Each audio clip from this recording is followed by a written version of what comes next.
Good morning, good afternoon, good evening to everyone around the world. I'm Paul Sisler, and this is In the Moment.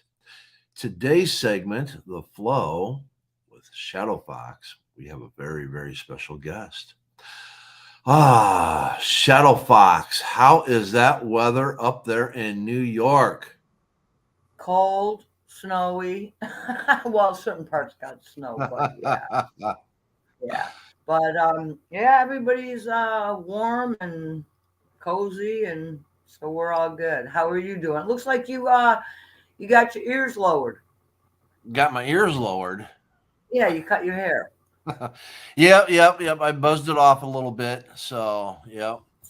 All right. Well, we Well, have a I really am excited. We have just a beautiful, beautiful person that's going to come and share with us today. Today's going to be a little bit different, but it's all within the same in the flow. I'd like you to bring her in because then I'd like to really, I'm excited that she's here.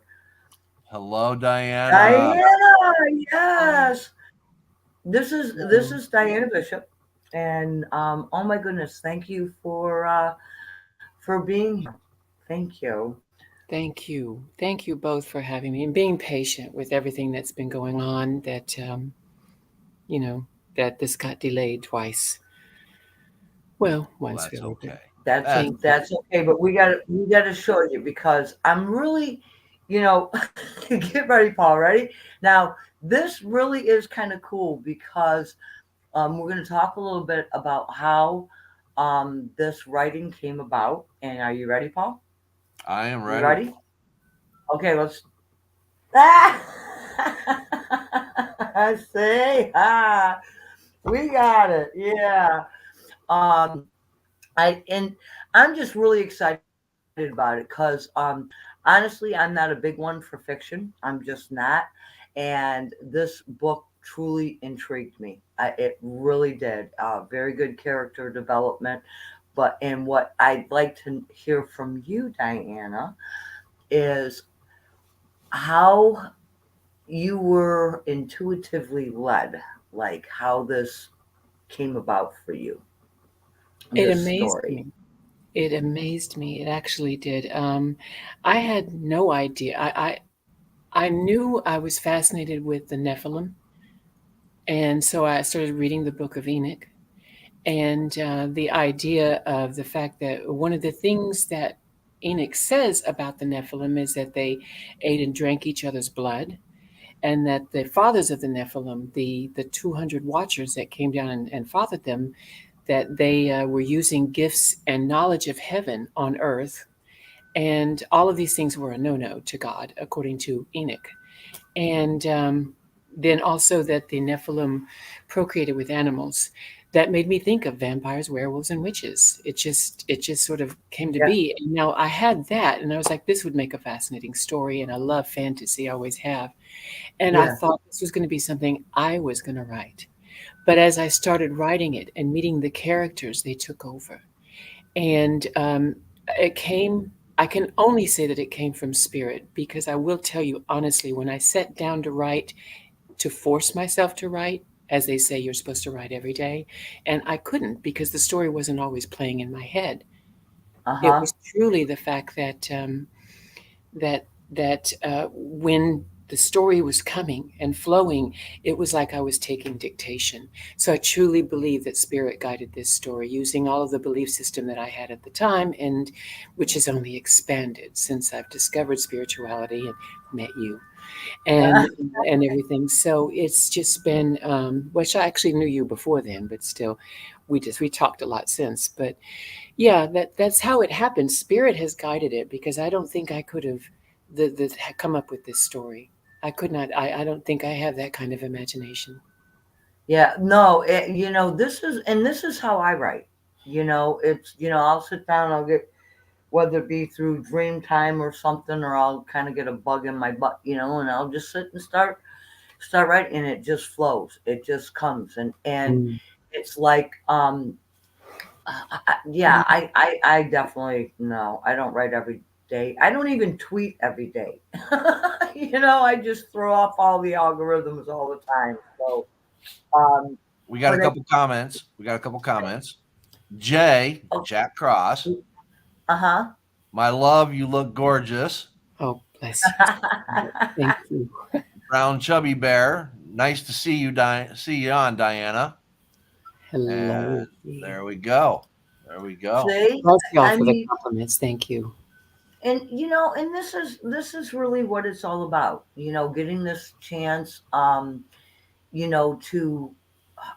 tell the story behind the story, so to speak. I think it's important when we, make those connections, if you know what I mean, and recognize that, we have a lot of help if you really think about it, right, Diana? You Yes, know, you absolutely. just and when you're in that flow, it just materializes, right? It just comes out. And then it's so much easier for editing. Truly, actually, my publisher said there was very little to edit. I mean, you some grammar things every once in a while Yeah, because I tend to be very comma heavy. yeah. But yeah, it was amazing. It was what a journey, what a beautiful experience to just watch this movie play out in my head and then just be able to write it down. And gosh, the story was so exciting to me. I kept saying right after I published that I think it deserved a better author, but I truly, Oh no. it came from spirit. It truly did. It truly did. And what I enjoy about it is that there's definitely, a message within the book. And I think that, that's also important in keeping true to, the information stuff we're getting, so on and so forth. And I really must say I did enjoy. I really did enjoy. And I'm not a big one for fantasy here, so you know those people, no haters out there, okay? But yeah, uh I thoroughly enjoyed it, and so I must say thank you. Thank you. And the Bless, message was lovely. So, bless. Thank you. There actually, Paul, no, Well, I there just didn't actually. know if Paul had a question for you. Oh, okay. oh no. Yeah. Unfortunately, I haven't been able to read the whole thing yet. There are some parts in there, like when I forget who it was asking about giants in Genesis. You know, there's a lot of good aspects to it, and I've heard you read in spaces. It's very, very intriguing. When you start looking at things and you take a different perspective on it, less the Bible, you know, and you start to wonder, what are they talking about sometimes? And, well, here's a book that is a prime example of what are they talking about sometimes. Right, It, right. it does get it does stretch our imaginations. So Diana, go ahead. Whatever you'd like to really talk about, because seriously, I think in the book, in the storyline, many many of the things that some of the main characters were able to do, I do believe that there's portions of it that we actually can do. If we study, if we step outside of ourselves a little bit. And again, that's all in growth, right? Right. So, Yeah, it is. And raising our frequency, I truly believe this is something that we will wind up being able to do because I think it's something that we should have been able to do all along. Um, the witches in my story they have control over the physical universe. So basically, anything that you have in physics, they can do. They can manipulate and control, and that is an ability I mean, it may sound weird to some, but I think it's an ability that we can and will eventually get to hmm as we ascend and beyond that. But they're not the witches that you would see conjuring and casting spells and cackling over cauldrons. right. That's their innate ability because of their Nephilim ancestry, they have one fourth angel in their system. Yeah. That's their makeup. That's their DNA. Aha. So yeah, and it comes down to DNA, doesn't it? Oftentimes, Ah. Yes, Julie. it does. But yeah, it's that's the thing about it. It's exciting as I've gotten into spirituality since this book is published. I have learned that all of this are things that we are capable of. That if we truly do get to that ascended point, because I was, reading on spirituality, in books that a wonderful friend of mine gave me. Oh. Hmm. You. But yeah, so it was yeah, it's a thing that I think that it will hopefully inspire people to know what we can ascend to. Not to mention the fact that I liked the idea too, as it was coming out, that it seemed like a fairy tale for grown-ups, because fairy tales, if you think about them, they often have a message in them, right? There's a moral to them all the time. Well, that's the thing about this book. There is a message in it. And the fact is that what Lena's, my main character's mission is to let people know that are under the misapprehension that they're consigned to hell. God doesn't love them. Well, Mhm. God loves everyone. And so, excuse me, Paul, God loves everyone. And they, um, they, that's what Lena's supposed to be sharing. And she met the ascended master, that is Jesus, because she was born in his company. And she is alive Uh-huh. still today because, of course, they can live for millennia. And so, yeah, she's spreading that message that that's not true. All you have to do is live in love. And whatever belief system anybody ever has, love is the big be all end all, isn't it? Absolutely. Yeah. Hmm. No matter Absolutely. what you may or may not believe in, I, the atheist, again, let's say for a moment I'm wrong and there is a creator of all things out there. I'm not going to be judged as somebody that's evil for doing good because I didn't believe.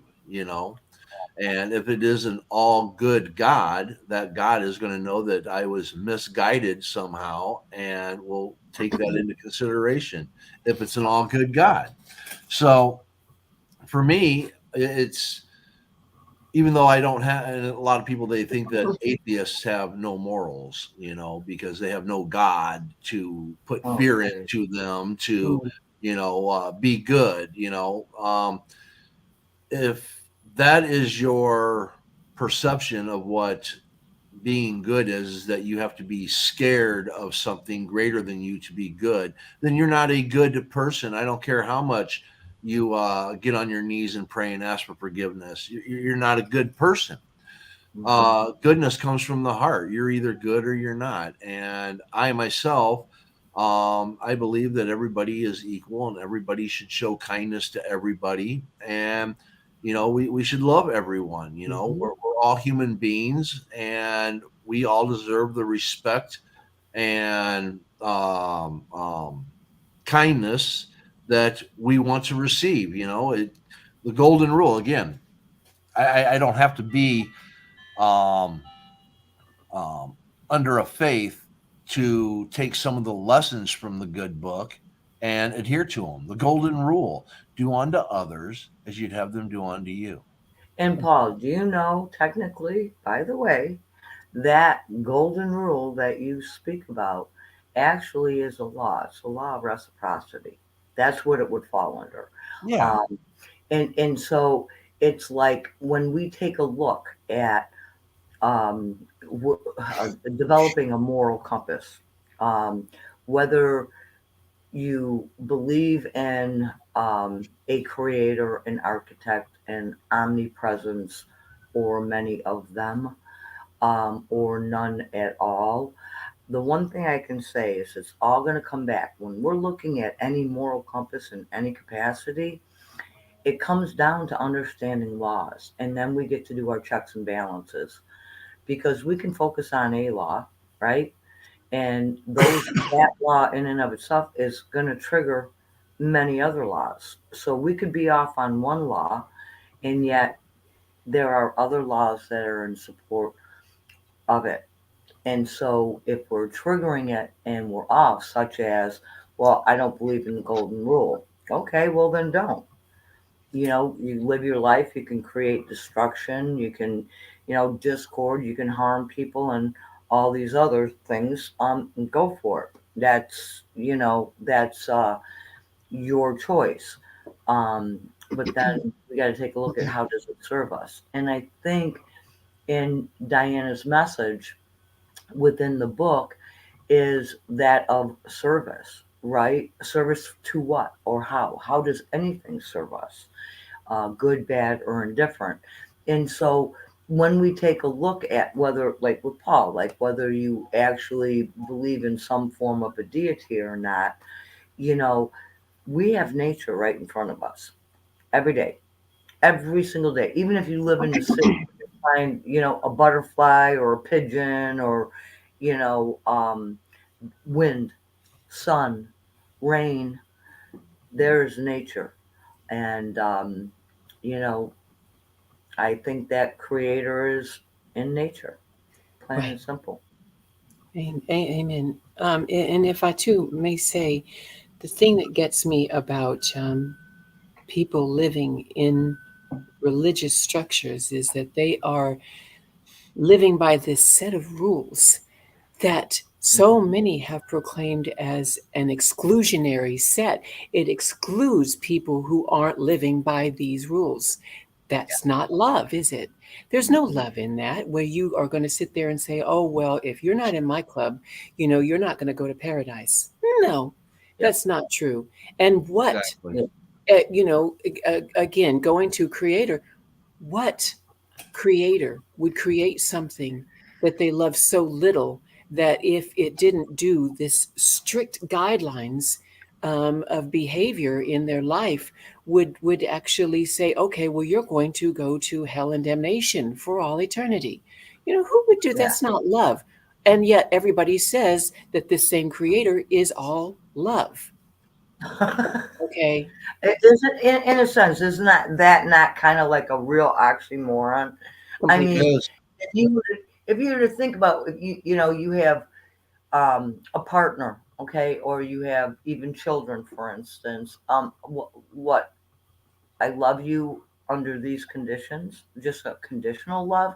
You behave this way, and then you're rewarded, right? Or if you have children, it's like, well, you got to behave, you got to do this, and whatever those set of values that the family sets forward, stick to this, and then we're gonna show you love. And it's like ridiculous.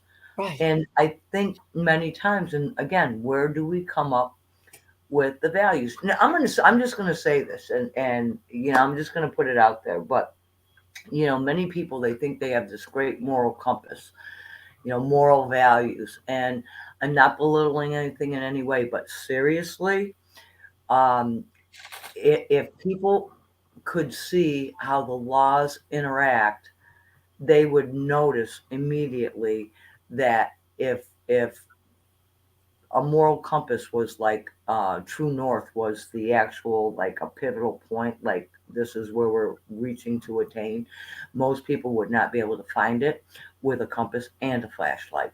And by the Correct. way, the flashlight is used in case it gets dark. Mhm. you know Yeah. I mean, it just doesn't make sense. Diana, made that mention. There'll be exclusion, excluding so many different people because no, this is how we believe. This is how um it was written. Was it really? Who wrote it? Oh, So again, this is where, I veer off a little bit. I'm not one for major religious structure the way it's been being broadcast and brought forward. So that's where I kind of deviate a little bit. But I do believe creator. I do believe there's a major architect. I believe there's many others that kind of help run it, so to speak. And not to mention the fact that, again, going back to the primary goal of any belief system typically is love. Why Yeah. does love need rules? If Yeah. everything that we see, think, feel, and do Yeah. is measured up against it before it's manifested, then how can you go wrong? How can you go wrong? And that's actually part of the story. And again, this was written in my old Catholic-based belief system. And but I still know of Jesus as the ascended master, that he Yeah. was a master of the laws and of love.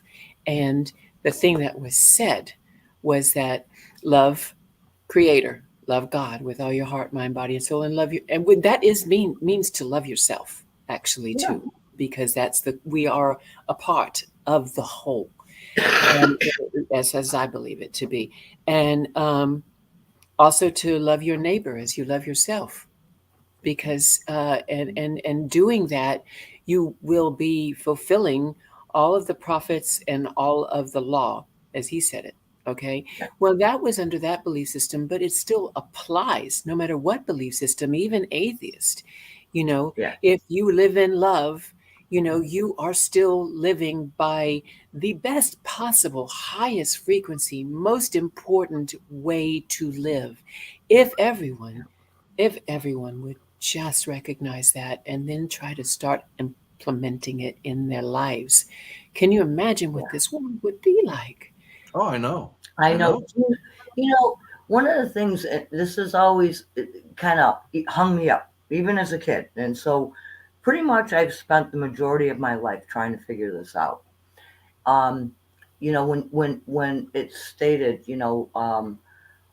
love your neighbor as yourself, love, there's different variations, different ways of stating the same thing. But when we become that being of love, and that means in our actions, words, and deeds at all times. So you are actually that being of love. That question or that statement really becomes redundant. So it's like, how would you love your neighbor? Well, if I'm a being of love and light, then therefore I would allude that, bring that out, and it just kind of steps into the flow, right? So Mhm. there's no actual mechanism to say, well, how would I treat my neighbor? How would you have different views of me? Oh, good. That's what adds spice to life, that difference. And when we have differences, whether it's difference of opinion or difference in culture or difference in any capacity, it doesn't mean one's better than the other. It just means Exactly. one that specific one works for that family, or that township or whatever, as long as other people are recognized and honored within their own diversity. Absolutely. And And I think your also, book's full of that. I mean, your book really is absolutely full of that, and that's what I found absolutely fascinating. bless you. Thank you. I think, and I believe this actually comes out in the book as well, that the best kind of love is selfless, Hmm. Hmm. because that it would mean that you would lead to servitude. And so, truthfully, setting and one of the things in spirituality that I'm in, that is a guide, is um, dropping the ego, or setting aside the ego, and so that leads to selfless love very easily. Bless your heart. That leads to selfless love very easily, and to live in that, it doesn't mean that you won't have the things that you desire. You won't be able to live the life that you desire to live, but it also means that you are looking out for other people because you love them, and to love even some of the most difficult ones to love. Oh Boy, yes. that's actually an exceptional step towards love. Yeah. I can think of one or two political figures, that come to mind where, without getting into politics, that Right. I will love, you know, um, because, oftentimes when people are living in discord and disharmony, they are the puppy that peed on the carpet. They don't know Yes. any better. It truly is, and it's like for those people, all I see them struggling. I see them as lost, whether it be like that, they're stunted emotionally, and they're just like super focused on the world without instead Hmm. of the world within. Absolutely. And again, that world within is that part of knowing of thyself, that trust and recognition of how, how do we bring this about? And it's the same thing that I was speaking about earlier about, becoming that being of love or that being of compassion, Hmm. right? Or tolerance or patience. And me with my patience, right? And I put it on the back burner. I think patience just have to wait a little bit. I'm teasing. I kind of really have accomplished that part, but I do think it's hilarious. you Yeah, I know? would say also though too, the in regards to the political figures and things like that, the world without, a lot of them are in this country, in the United States, for example, they are using their own. It's trying. There are some people trying to make it a theocracy, but the fact is that. If you want to go to the Christian theocracy, then okay, what did Christ say? Because he's the head of the Christian belief, right? The Christ Christian. So he said that the kingdom of heaven is in you. Where would God be but in your kingdom? So that's the world within that you're talking about, and that's the Exactly. thing that I think that I actually had a discussion with someone who is very deep into her Christian belief system, and well and good, she should be, if that's what serves her. But the thing is that when I said that you are God through her, she's like, you can't claim that. I'm like, why not? God is Yeah. in you. Your own, the head of your own belief system said so. Yeah. And Diana, when we're looking at, and whether it be within a political landscape, okay, think about how many people are truly, truly dishonest. I mean, in New York, look what's going on in New York.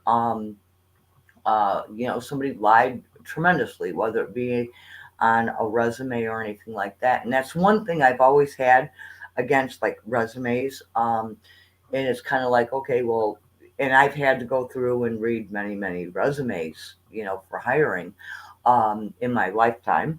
And it was like, okay, well, whatever this person says, take out about 80% of that and see where it lands. They can say, well, okay, yeah, you graduated here, you did this, but you were responsible for this, you developed that, you did this, you did that. So many people embellish instead of just, hey, here I am. This is what I have to offer. Very straightforward. I mean, for to me, that's like I would much prefer that. It's like telling the truth sounds so much better than a lie, you know. And this is where I was talking about, we'll bring in that compass and the flashlight, okay. And when you're looking at those, um, let's okay, let's pick on the Christian values for just a moment. We're just going to pick on them, okay. Where Okay, so we have lying, we have deceitfulness, we have misrepresentation, we have um, Covetousness. selfishness. We have selfishness. It's going to be my way or the highway. I mean, where's the diversity? I mean, these people claim, so much, but it's like they would be the ones that are asking the question, how do I love my neighbor? And they're never going to find the answer. They really will not find the answer because they don't know how to love themselves and be truthful to themselves. Um, So it's like, to me, um, honesty, I really do believe, is one of the best policies. I just do. It's Mhm. like, you guys see me each week. Here I am. You know, I tell you if it's an opinion, or I tell you if it's something that I've learned or observed or whatever. I'm very open and, upfront about that. And the thing is like, even the characters in your book, some of them came through, and there were, struggles of where there was trust, right? From, I'm not going to give the book away in any capacity, but when you think about, you have different um, communities, and there's distrust. Well, sometimes that distrust is truly built. Now, this one individual up in New York, think about, he's going to be seated, right? How much trust is anybody going to have in him for what he ever says or comes forward with? He's at this point, he is a known liar, and he's a very young individual. And, I feel bad for him because he felt that he had to misrepresent himself. He didn't care enough about him, or there was that lower self esteem about him, that he had to embellish him so much. I mean, embellished it so much that there's like hardly a grain of truth in it. Um, and I feel bad for this individual. I really do, and I do send him love because, now he's got to play catch up, and he's got to backtrack a little bit. And this is a little embarrassing, but guess what? It's airtime, right? Right, Diana? I mean, it's airtime, so everybody knows his name now. Um, yeah, I don't think that's a really good way to get a name known. But that's just my Mm. own personal Yeah, opinion. notoriety has become way too, it's almost replaced fame. And notoriety is not supposed to be a good thing, Yeah. but it actually has in our society. Right. Part of the problem that I see, this is what turned me away from organized religion. Okay. You have all these people that are claiming all of these good things, these good morals, and then they turn around and they weaponize it, and Hmm. they utilize it to hate this person or that person, this group or that group. And when I brought up, basically, this is always my biggest question, okay? God is the creator of all things. So God is the creator of all things. He's the creator of you, me, and everyone that's here. So Hmm. everyone that's here are all God's children.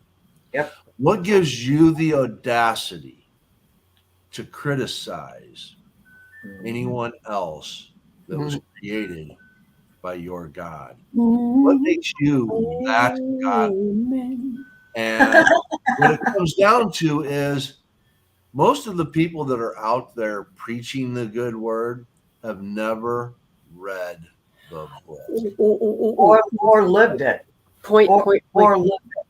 Ah! This is Uh, the one thing that amazed me about getting into spirituality, because I've read the Christian Bible. I have not read the Quran. I know you have, probably yep. both of you, right? Or the Talmud. But the thing is that um, A few I other have. ones in there too, but go ahead. Yes, yes, yes, yes. I mean, every book of every belief system that we have. How many people are truly looking at what the words mean, what's behind it, and Right. all of that, because so much deeper meaning. I read it in my belief system of Catholicism before, and then reading it and knowing what spirit has been telling me in these words. We need to quit using our human brains to try to decipher what a message is that is spiritual. Yeah. Get Yeah. out of human thought. And what is spirit?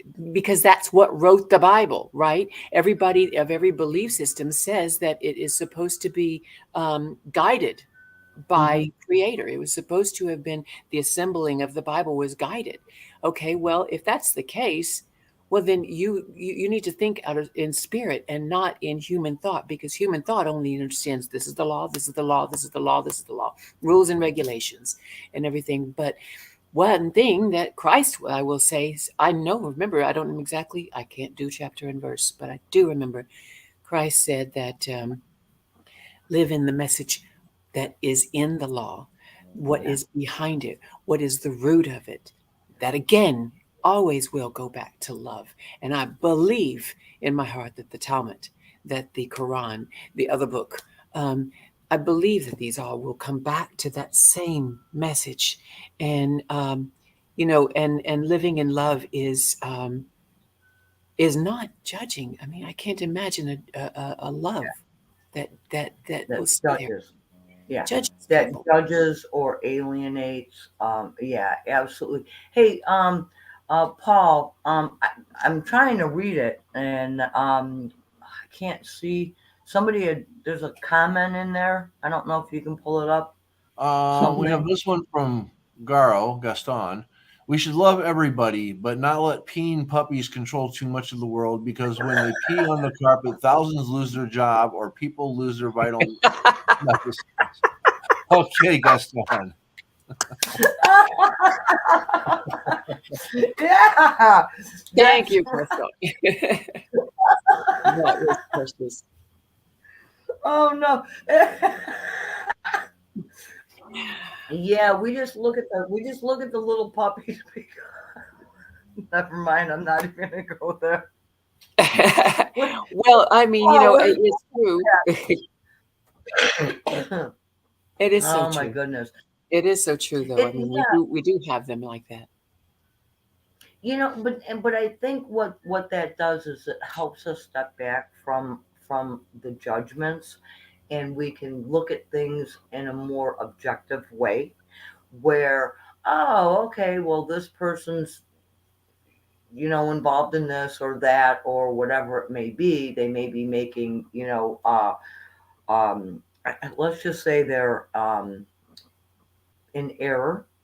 Doesn't mean that it's wrong or that it's right, but it's just not reconciling, say, with what we would understand the energy of laws to be. Okay, so therefore, within that, we can see them more objectively and not stand in firm judgment and take a negative um, connotation with that. Like, so Mhm. and so did this and they ruined the country, or so and so did that, and now I mean, think about just what if somebody came into power and decided that, oh my goodness, everybody has health care, but there's absolutely positively no insurance, none whatsoever. No private insurance, no industrial insurance, not no insurance at all. Would that be a completely different premise? Would that be something so far out of the box? And the reason why I'm saying this, because we all have a linear way of thinking about things, right?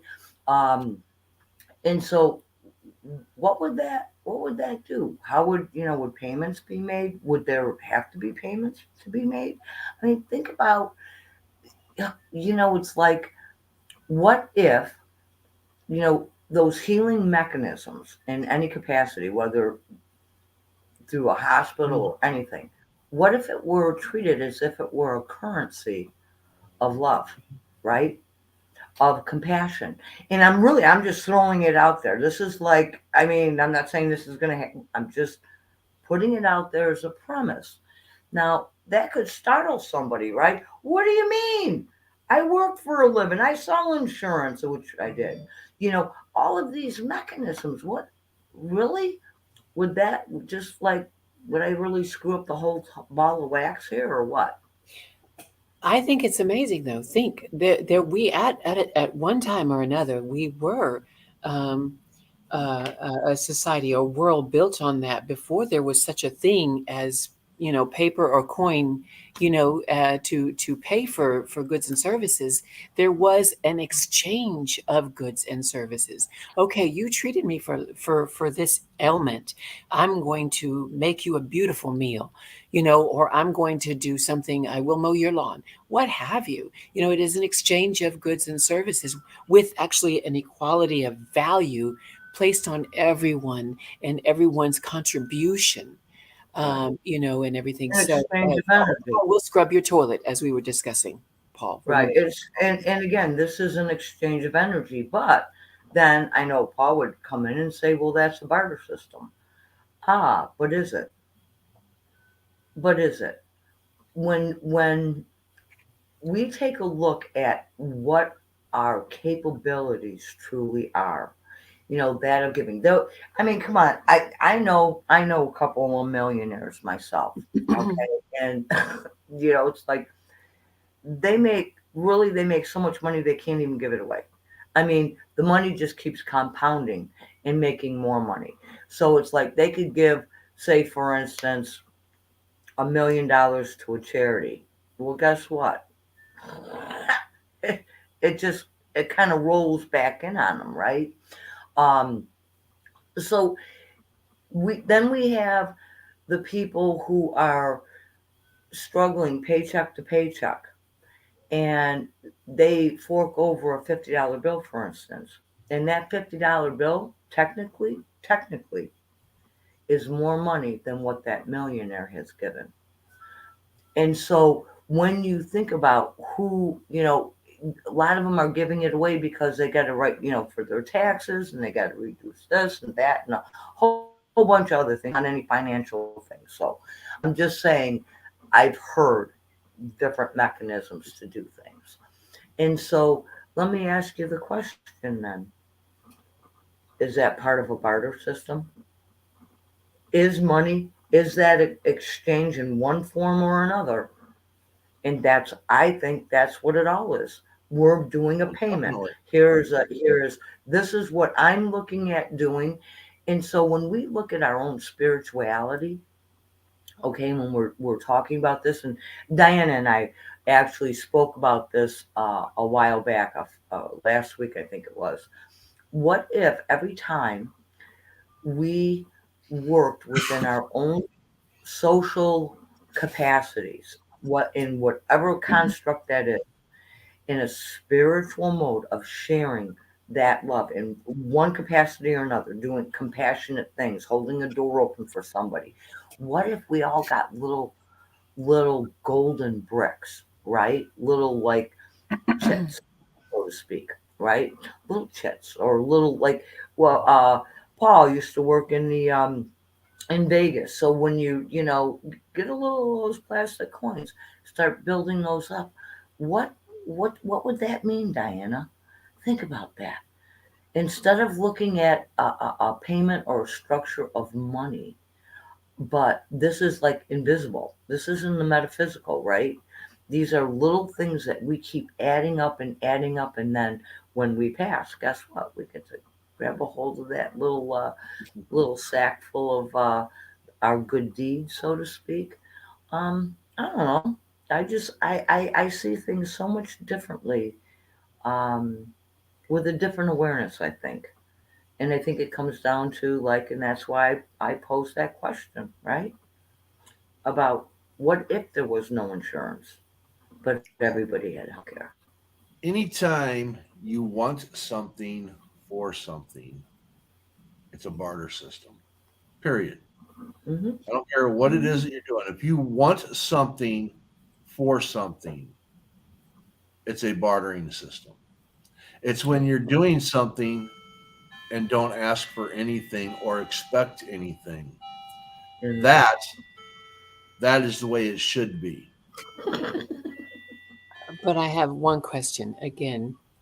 God. Let's say that in the system that we're talking about, that um, going and cleaning someone's house, to or like I said, cooking them the meal or mowing their lawn or what have you, had intrinsic value enough, because this is what they could afford. Again, we're going back to, I think the story that you were referring to, Shadow Fox, was, from where this poor woman was dropping in tip, just a little bit, of the money that she Yeah. had, versus these people that had great wealth were just giving, larger amounts. And it was said that she gave more because it was more from her own supply, right? And that was to her sustaining her life. Right. And that's the thing. Right. There was great value in that because it was not only just a monetary donation, but it was a donation of and from her in Yes. true genuine Yes. love. And that's the thing. So Yeah. let's look at it through love, and does not, going and offering to clean someone's house for whatever span of time equate to the same thing as a person that that possibly healed them. So is it really, does it have to be a barter system in that where we're giving intrinsic value to whatever anyone has to offer, even if it's the most Yeah. menial of tasks or things in payment of to keep a balance? Well, Yeah. Go ahead, Paul. anytime there's payments, anytime there is an expectation of something in return, again, it's a bartering. Now, if you're going there and you're cleaning that house and you're not expecting anything or you're wanting anything, is there value in it? Only, only to the person that's receiving it. If you're not expecting anything from it, because the Right. value is that the place got cleaned and now they don't have to get up and do it because maybe they're ill, maybe because they're whatever the case is. But now, once you expect a payment or you're expecting them to give you something in return, now it's a barter system. But if you're doing it out of your own joy because you want to make sure this person is taken care of, you want to make sure that this person has an easier time in life, that's done from a place from the heart. That's done from love and joy. Yeah. The Yeah. I'm here. Why not do this and help this person out? Again, that's from the heart. That's joy. But as soon as you're expecting something in return, or you use it. In other words, you spend 10 years cleaning this person's house because they weren't able to, and now they're all healed. And it's just like, well, hey, remember when I did this for 10 years? Now you should, now it's back to a barter system because now you're using it. But in a society based Right. on But love, Paul, it now would be we're a looking barter. at what what Diana and I are bringing forward. Yes, that is thinking in the mundane world. That is the idea of for which we've been programmed um for everything in this world without. Now, when we're talking about that world within, okay, because you Mhm. made a mention of it, like giving, giving of yourself, for instance. So when we were speaking, when Diana, I'm not going to speak for Diana, but the example that she had given was um, someone is coming in to clean your house. Well, maybe it was that person that just, you know, uh, stitched up your leg, okay, because that person knew how to do it, um, and had the medicines and so on and so forth. So, like if you went to the doctors, for instance, and he, stitched up and so you went over and says, "Ah, I'll go over and clean." There, it's what we're trying to express is that there is always an exchange of energy, always, Right. even when we're clearing energy, and we've talked about it on the show, like when you're negating stale stagnant energy, well, that creates a void. So what do? Is you fill it with, or you call in the blessings or the Hmm. golden light, or however you would like to, because you filling filling those blank Right. spaces. This is what, kind of Diane and I are talking about, is that, you know, each each good deed that you do, you may not get recourse necessarily right here in this world, like in real time. Right. However, we get these little chits, we get these little things that, Yes. when we, it's like good karma, dharma, okay, however you'd like to kind of think about it. But I don't think that people mostly go through their day overall and say, how can I be of service today? Hmm. How can I be of service today? To who? To another human being? Right. Huh. No, I So get how can this. I get this, and what you're talking about isn't a barter system. Okay, I that is a exactly? balancing system because if they just stitched up my leg and out of the goodness of my heart, I decided to Yeah. go clean their house, it's not a barter system because one, it's Or not snowplow expected. their driveway. Well, it's not expected, and two, it's not something that is required. It's a hey, I'm grateful for this, and I feel like doing something out of the kindness of my heart. Okay, that's not a barter system. That's called love and kindness. Well, I'm thinking also about a You know, society. I got. I'm Go Hey, ahead, oh Diana. wait, I was hold on one second, Diane. I was going to tell a real quick story. Girlfriend, I was. This is when I was having a very difficult time. I was in a lot of pain. Was really unable to move a lot.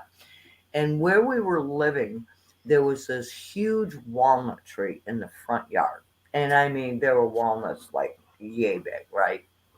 And the lawn decided to like grow overnight, like you just looked and it was like, wow, you got a field, right?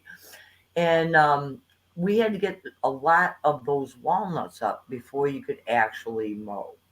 And it was just like a task that was so difficult. I couldn't even think about doing it. I couldn't be bending down and picking up walnuts. It just wasn't going to happen.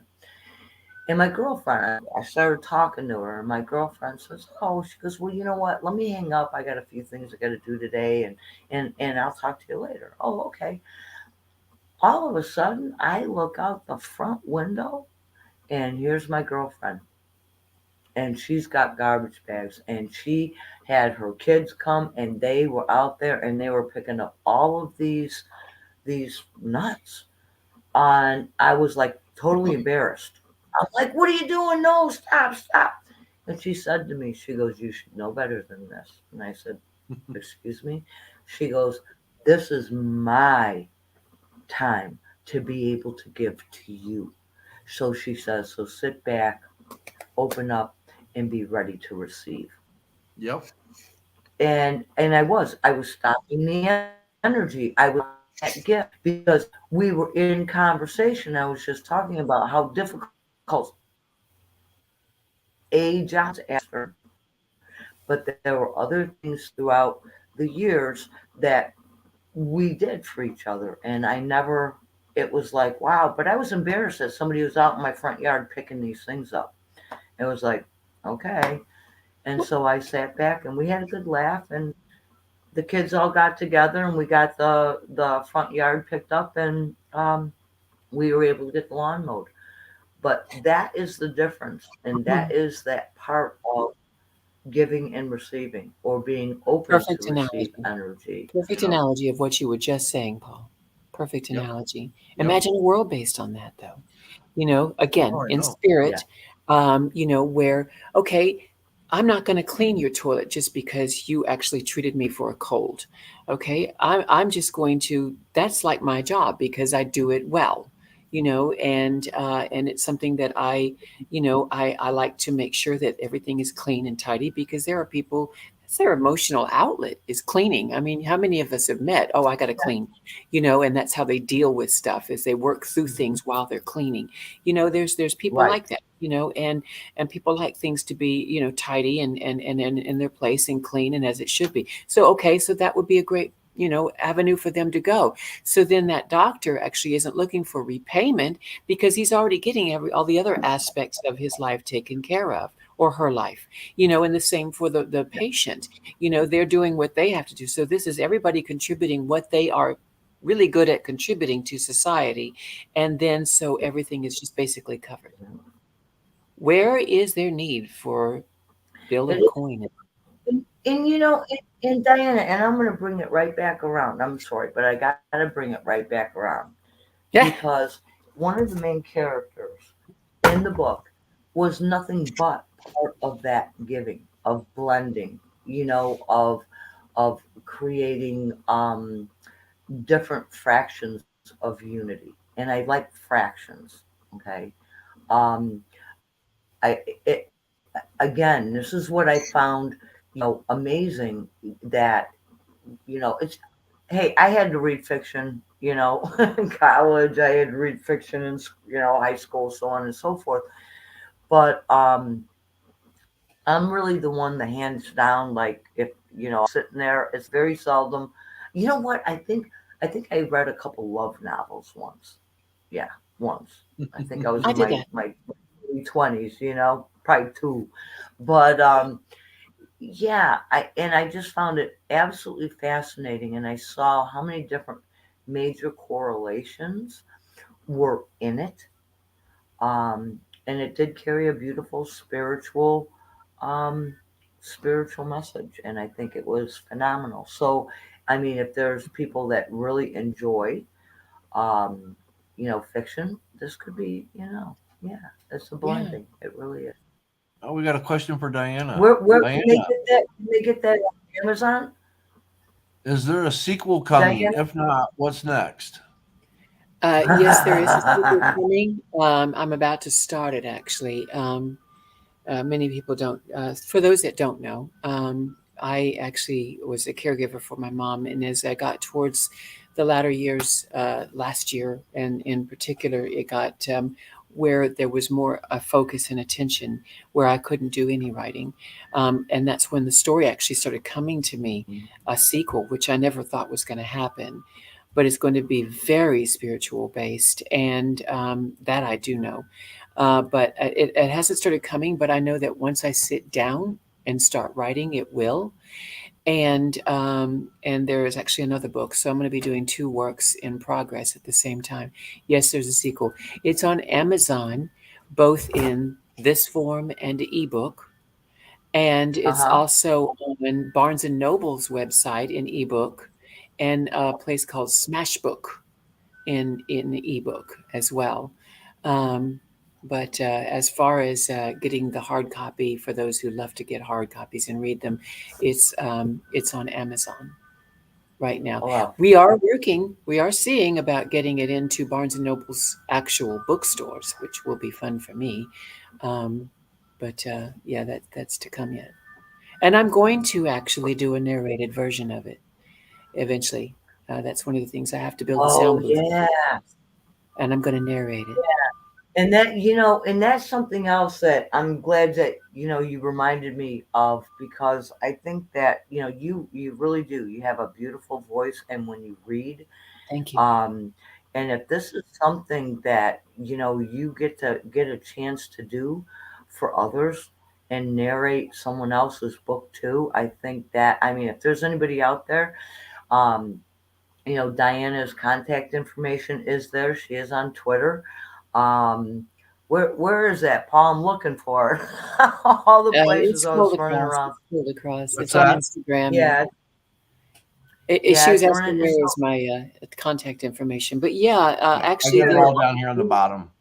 there are a there. It few is. friends books. This is something that I have as a goal to do. I just need to set up the sound booth, or I need to get one of those rings so that I can Yeah. do some recordings of reading excerpts of friends' books on YouTube. And you know, I was thinking I might try to do it in a costume that's befitting of the story, and Ah, everything. So that could be kind of fun. We'll see what happens with it. But I do want to do that. It'll actually help them, to get some sales because I can put their, you know, information in the description, and it would be easy enough uh-huh. to buy the book after if they hear the excerpt. But also, Mhm. I'm hoping that it will help me to get my voice out there and see if I can't use it as a means of income. Now that I'm not taking care of my parents. Um, uh, so that, sorry, my sister just called. So that so now that I'm not taking care of mom since she's gone. Um, Yeah. so, Well, and this could be a, a really cool outlet for you too. I mean, mhm. there, and if there's other people that know somebody that has a story or book, or even if it's just even those short little story things, I think that it could be, yeah. I think it would be a lot of fun. I don't know like how you would dress up. I think if you were to read my stuff, you'd have to dress up as you. No, sure. Because I don't have fictional characters. Oh no, actually, I could dress up as spirit me. There That you go. Yes, yeah, just yourself. There you dress up go. as what I perceive as my higher self. That would be a There you very go. Yes, sensible thing. absolutely. Yep. But then Yep. again, that's Lena, because I honestly I met these people, these characters. I didn't create them. I met them. They showed themselves Yeah. to me just as any other person would, over time after getting to know them and going through the story with them and everything. I got to know their individual personalities. I could see them. I could see her parents, way back in the dawn of time, when they were just, running around the world with this great power and capability because they're the first generation descended from a Nephilim, and they have all this and kind of getting bored with it. Because wouldn't anyone? I would get bored with it if I knew I could do all of this stuff, and there was nothing I needed to do or worry about or whatever. I get a little bored. So perhaps, and so that's why they were looking for something that had more meaning, actually knowing what they know because of their angelic ancestry. And they are the parents of Lena. And Lena, Lena is, I always said that Lena is the person I aspire to be, at peace, Hmm. confident Hmm. and humble, and Yeah. acts out of love, completely out of love. So she's never jarred. Hmm. She's never stirred by whatever circumstances come. She has concern, not worry. She has Yeah. um, love for everyone she comes in contact with, including those that that we would consider discordant or disharmonious. She has faith She still too. has love for them And because she that's has where faith, right. a Yeah, knowingness. She carries knowing. the faith, Yeah, a yeah, person's that's the thing. knowingness. Yeah. Absolutely, because there's no need to believe in something just because you believe in it because she knows it, and that's a Yeah. step beyond even faith in my mind. Yes. Yes, So it is. Yeah. I love Yeah. this lady, and I see her as a Everybody's Sorry, page. taking that's off. me. Yeah, mine went off too. Um, I know yeah. There we to tell go. you the truth, the entire time I could picture the people. I could picture these characters, and Hmm. funnily enough, I don't know if you know who Nicole Scherzinger is. She is a pop artist, and the thing about she's got a 3-octave vocal range. Um, Wow. yeah, it's amazing. But because she is very hard to place, you can't tell where she's from. And Lena, her parents come from the dawn of time. I would think that there would be this um, impossibility to place them in, European society or Indonesian society or whatever. It would be very difficult to place them. Well, that's what Lena looked like. So that's to me like Nicole Scherzinger. You can't tell where she's from, and that's why I always had that image of what she looked like. I'm not going to say that my higher self looks like Nicole Scherzinger. God, that'd be cool. She's beautiful, but yeah, she definitely represents my higher self. And so it possibly, I can only think that it may be that the book in its entirety, because she's in pretty much all of it, um, came from my higher self, came from my I am. Yeah. Yeah. And And that's it, I know it was and happening. and that's what's so that's what's so neat about even with your character development. Oh, there's a couple. I got a couple favorites in there. Um, but you have to, yeah. Anyway, Veronica. yes, yeah. I seriously, I mean, hands down. I she's I love her. She's a hoot. She's an Yeah, absolute she hoot. She really is a has hoot. Yeah. absolutely no flush control out of anything that comes Yep. from her head, goes right out her mouth. She's an Yep. absolute hoot. Yep, and that's what and that's where the comic relief comes in it. But I'm telling you, and as far as character development, I mean, I absolutely loved it. I thought it was freaking great, and Oh, you too. just knew even in how each character spoke that they were actually in character. I loved it. I And absolutely they loved drove the story, it. truthfully. I mean, Yep, yep, I met some, even as I went along, I met new characters. And of course, that would happen. But yep. Veronica's mother, I'm going to shut up about that maybe because I'm revealing too much in this story. But there's characters that popped up, Oh that I yeah, didn't expect to meet as I went yeah, along. And so yeah, it was God, yeah. such a ride to watch this movie and in my head and put it out into book. And if there is the opportunity, this I think is ideal for a movie. It's set up because I saw it that way, so I wrote it from what I was seeing. Uh-huh. I think it would. Um, I think it would be an amazing, a movie. And the thing that gets me about saying that is that I can't claim credit. I can't take credit for writing this. I don't know where the story came from, except that the characters introduced it, and it must be spirit. It's all I can ever think of. It has to be spirit. But that's part of you, so you should take credit Yep. for it because Exactly. yeah, that is you. It is that part of that um that The that spirit God chose part of you. ourselves. Yeah, The yeah, spirit chose you to tell the story through. Therefore, it's yes, your story. Well, yeah, thank you. I guess I do see your point where that's concerned, but um, it wasn't imagination. And at first, I used to think before I discovered spirituality that I was a crackpot when I said that, but now I understand it. So yeah, no, I'm not. And yeah, Spirit did this story, and Spirit will be in control of the next, the sequel to it. So, which I'm looking forward to because it picks right up after this one. It really does. I yeah, was amazed. yeah, yeah, Well, Luke, Matthew, and Mark are all Luke, Matthew, and Mark because they got a story and they told it. So Mm. it's okay to throw Diana on that list. yeah. It is a Absolutely. gospel. It's a gospel. Truthfully, it's just a gospel from someone that that most people didn't know about and wouldn't because the societies of vampires, werewolves, and witches, according to my storyline, they don't mix in with humans very much at all.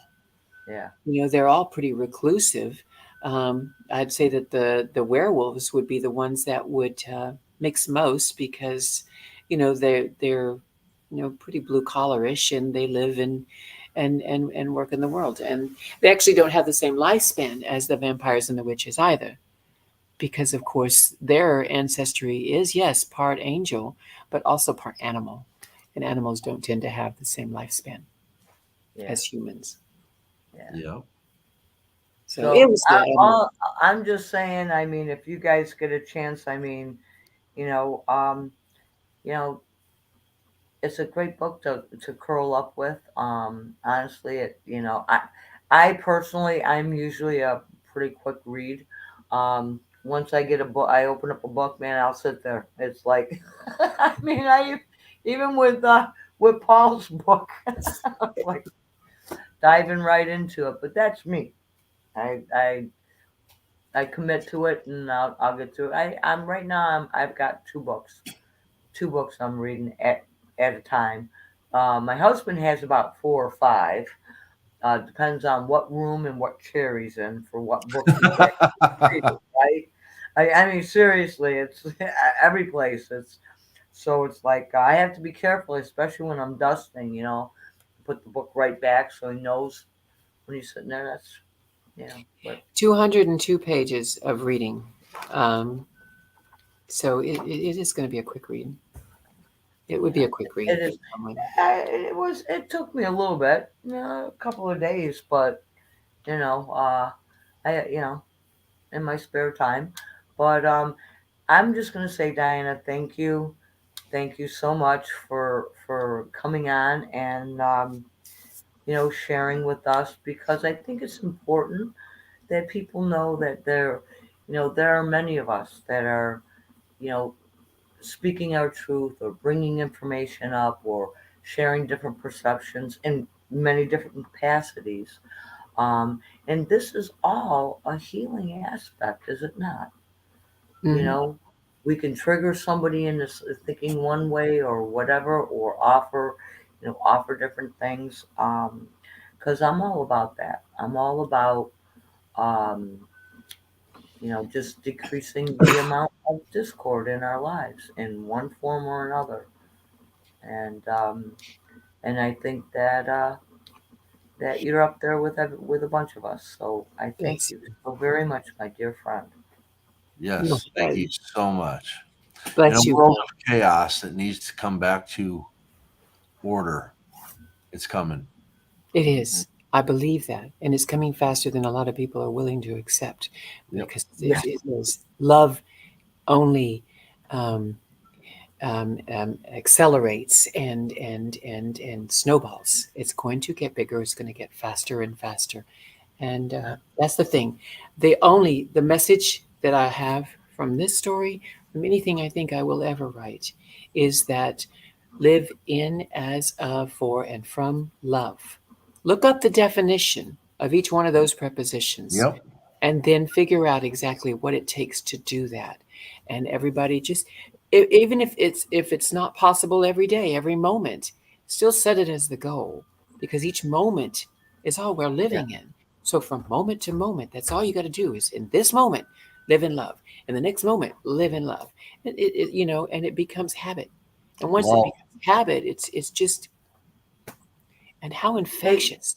and Diane, what's so fascinating is, in my own personal life, mine is of calling in and bringing forth um, peace, blessings, and expansion. Is that not healing Hmm. in some in the form or moment. fashion? In the In the moment, moment. and it's Yep. also in the flow. In the Yep. moment. That's right. And the flow. You're All right. right. All right. Bless y'all. Bless you. Excellent show. Thank you. And Thank you. remember, everybody, be kind, be happy, and may good things come your way. Thank you.